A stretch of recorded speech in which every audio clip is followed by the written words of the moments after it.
Good morning, dear sisters. Good morning, brothers.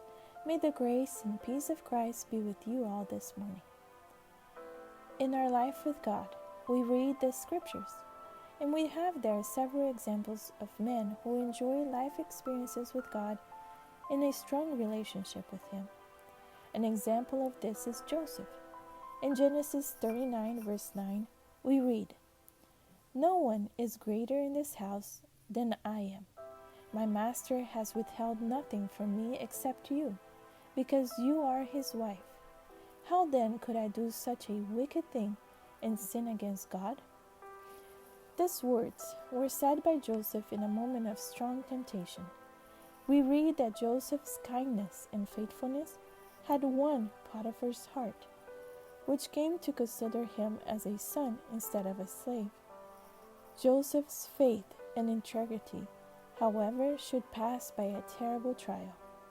His master's wife endeavored to seduce the young man to transgress God's law. Until then, he had remained uncontaminated by the corruption that filled the land. But how could this sudden and seductive temptation be faced? Joseph well knew that there were consequences. If he didn't resist, on one hand, he would be surrounded by favors and rewards. On the other, disgrace and prison, and death would be his fate. His future depended on the decision of that moment. Would the principles triumph? Was Joseph still faithful to God? With inexpressible anxiety, the angels watched the unfolding of this scene. Joseph's response reveals the power of the religious principles. He wouldn't betray his human lord's trust, and independently of the consequences, he would be faithful to his Lord in heaven. Joseph suffered for his integrity because his temptress took revenge by accusing him of detestable crime and caused him to be thrown into prison. If Potiphar believed his wife's accusation, Joseph would have lost his life.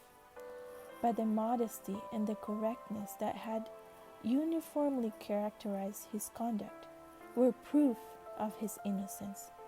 And yet, to save the reputation of his master's house, he was handed over to shame and captivity. In our life with God, we have to be as firm to principles as Joseph was. Despite having his well-done service being paid in such a cruel way, he kept his faith firm, and he was also patient. We need to follow this example as well. We need to keep our relationship with God alive, and also to show God to others around us. May God bless us, and I hope we may be, by the power of the Holy Spirit, women and men of principles. I hope we can, just like Joseph, be firm no matter the consequences. Until tomorrow, have a beautiful day.